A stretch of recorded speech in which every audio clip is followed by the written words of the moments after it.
Seuntai harapanku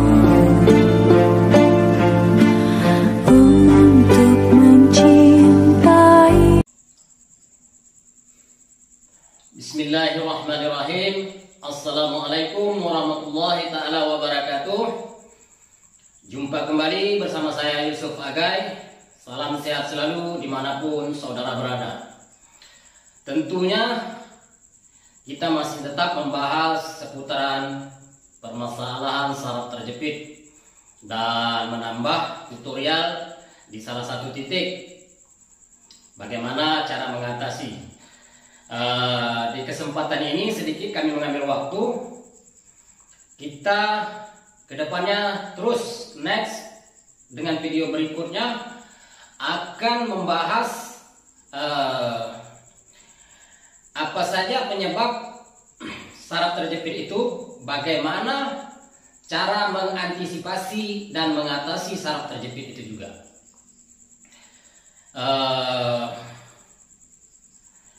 Tidak hanya itu, di sini selain mengenai saraf terjepit yang insya Allah menurut pengetahuan kami, pengalaman pada diri sendiri dan pada sekian banyak orang yang telah terbantu melalui sebab tangan kami dengan izin Allah, di situ kami terus belajar.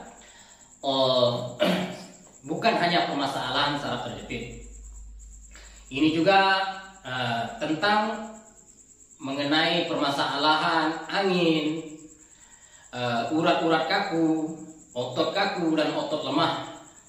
Begitu juga permasalahan cairan pada tubuh kita. Dan bagaimana permasalahan pada darah kita juga ya. Seumpama kita katakan darah terkontaminasi, mungkin itu efek asam lambung atau dan lain sebagainya, penyumbatan tidak lancar peredaran darah itu. Dan juga kita akan membahas next tentang keadaan pencernakan kita, karena kebanyakan penyakit walaupun tidak semua, adanya penyakit itu pada darah. Dan salah satu faktor penyebabnya kita ambil secara singkat, belum secara detail, itu permasalahan pencernakan ya, berbagai masalah yang dialami pada pencernakan yang sudah tidak standar pada normalnya. Salah satu pemicu saraf terjepit ini adalah termasuk penyakit MAH atau asam lambung itu.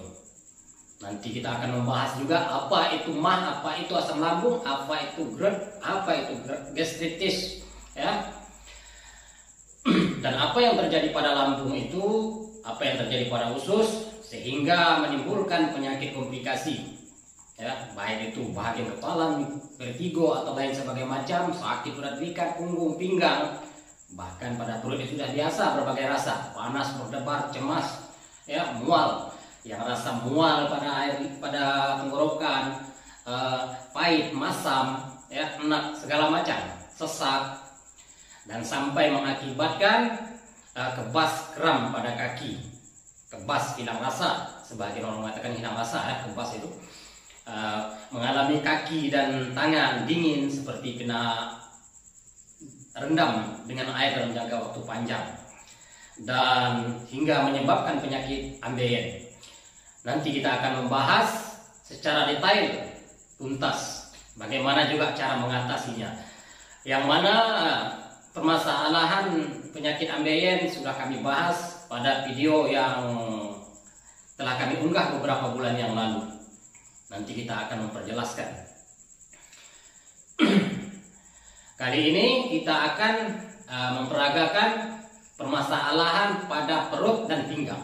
Karena bila bercerita masalah asam lambung, bila bercerita sakit pinggang, atau bila bercerita sakit permasalahan pada perut, perut tidak terlepas permasalahan seringkali pada pinggang. Bila bercerita tentang sakit pinggang, juga tidak terlepas dari pengaruh urat dan otot perut itu yang tegang, ya.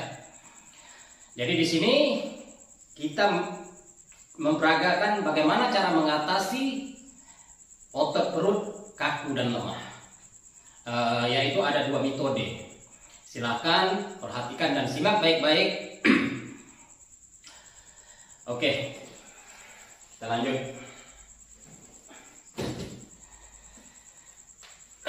Saya kasih contoh bagaimana cara memperagakan dahulu, baru saya akan menerangkan sistem waktu memperagakan, ya, postur tubuh dan pernapasannya bagaimana.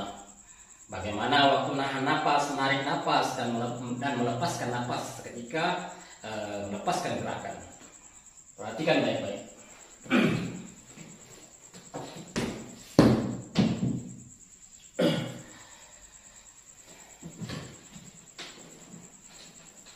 Saya agak miring. Oke. Posisi kaki, perhatikan dengkul.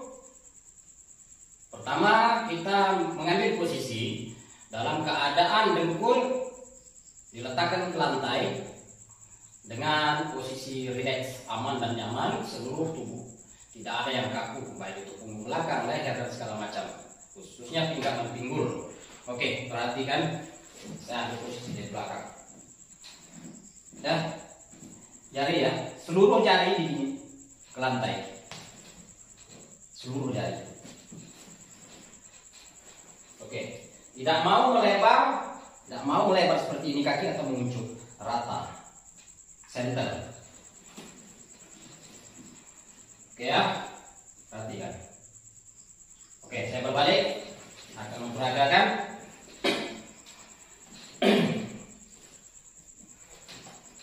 Oke, ambil posisi sejenak, tarik nafas, buang nafas, tarik nafas dari mulut, tarik nafas panjang pelan-pelan, hembus dari mulut, lalu tarik nafas dari hidung panjang-panjang, hembus dari mulut lebih besar dan panjang. Setelah dipastikan kondisi seluruh tubuh dan pernapasan aman dan nyaman, rileks, lalu turunkan ya. Oke, turunkan pelan-pelan, seperti posisi sujud ya. Perhatikan. Oke, baru maju.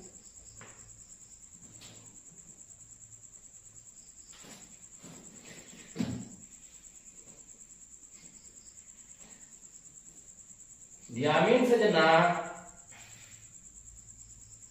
baru mundur sedikit.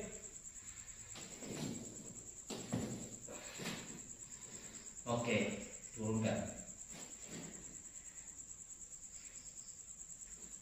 Dengan posisi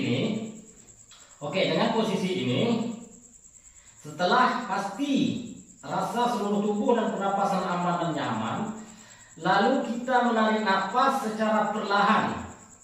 Sewaktu menarik nafas, pastikan mengempeskan otot perut, ya, mengempeskan otot perut sehingga ada rasa tarikan pada ari-ari. Saya tidak tahu bahasa lainnya, yang saya tahu ari-ari yaitu posisinya di bawah perut, di bawah pusar, di bawah perut, di antara perut dengan alat kelamin. Tarik nafas pelan-pelan, seraya serentak mengempeskan perut. Mengempeskan perut, rasa ada tarikan pada ari-ari kiri kanan di atas paha, ya.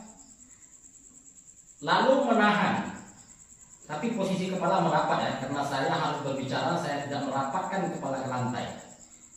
Waktu mulai menarik nafas itu pastikan tetap merapat. Ya, sekarang saya tidak merapat. Tarik nafas, oke, tahan. Sekiranya sudah dapat menarik nafas dengan baik, otot perut sudah mengempes, rasa tarikan pada ari-ari tertarik, sudah pasti rasa pada pinggang, pinggul dan bokong ada reaksi tarikan, ada reaksi perlawanan. Ya, lalu diamkan. Waktu kita mendiamkan itu menahan nafas, jangan dipaksa. Tapi sekurang-kurangnya usahakan dalam hitungan 15 detik sekurang-kurangnya. Jika tidak mampu, cukup 7 atau 8 detik pertama, tapi harus dilatih.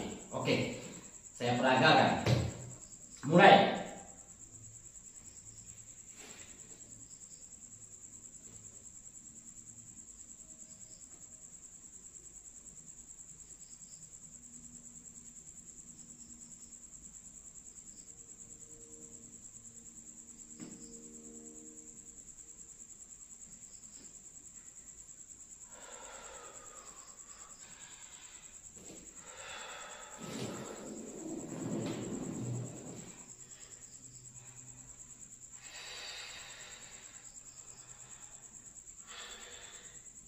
Sewaktu jeda, harap diperhatikan dengan baik posisi seluruh tubuh lemas, tapi jangan membungkukkan tulang belakang, ditegakkan, agak dihentikan sedikit. Juga leher. Tarik nafas panjang-panjang, buang nafas dari mulut besar panjang-panjang. Tapi jangan ditekan waktu buang nafas ya, lembut. Posisi kaki perhatikan. Tidak lagi jari ditekuk. Jari tidak lagi ditekuk. Pastikan jari begini. Supaya santai. Posisi di sini. Tangan relax. Ambil napas sejenak. Terasa aman dan nyaman seluruh tubuh dan pernapasan kembali ulangi. Sekurang-kurangnya 3 atau 4 kali. Apabila mana saudara-saudara melakukan metode ini dengan baik dan sempurna, insya Allah sakit pinggang bukan hanya terbantu, tetapi sangat mengokohkan dengan jangka waktu panjang, yaitu dengan sifat kekal. Ya. Mengokohkan pinggang, pinggul, bokong, dan otot perut. Jika otot perut itu kaku, ya, otot perut kaku insya Allah fit kembali. Jika pada urat-urat itu lemah, dia akan fit kembali. Kenapa urat-urat itu lemah? Karena ada paksaan pada otot, peredaran darah tidak lancar, begitu juga oksigen. Dan bahkan pada ukuran urat-urat itu karena regangan sudah tidak pada posisinya. Walaupun berapa jarak itu tidak bisa kita deteksi, ya, itu sudah pasti. Karena salah satu penyebab penyakit emah juga pemicunya selain makan, dalam kategori pola hidup buruk, yaitu kategori makan dan istirahat, juga termasuk tegang, otot perut. Kenapa mudah kali orang sakit emah, mudah sakit kepala, mudah sakit pinggang, kebas kram dalam jangka waktu lama akan terjadi. Karena itulah salah satu alasannya tadi. Karena banyak kami uji pada badan sendiri dan sekian banyak orang kami terapi, saraf terjepit, komplikasi seluruh badan bermasalah, kami lalui dengan terapi dulu, kasih waktu dalam jangka kurang lebih 1 minggu. Pengakuan beliau-beliau tanpa kami tanya, alhamdulillah emah kami berkurang. Di situ kami sengaja, karena waktu awal mau diterapi, kita sudah konsultasi. Setelah kami cermati, terdapat penyebabnya semata-mata poin pertama adalah penyakit emah atau asam lambung itu tadi. Jadi tidak kami berikan herbal dan cara mengatasi emah dahulu, kami lalui dengan terapi dulu. Yang mana insya Allah dengan izin Allah terbukti apa yang kami analisa, apa yang kami cermati, terbukti tanpa ditanya dengan pengakuan sekian orang penderita saraf terjepit yang faktor penyebab utama terbesar dari emah, walaupun ada efek dari lain-lain. Ya, selamat mencoba. Kami sudahi dengan ucapan Assalamualaikum warahmatullahi taala wabarakatuh.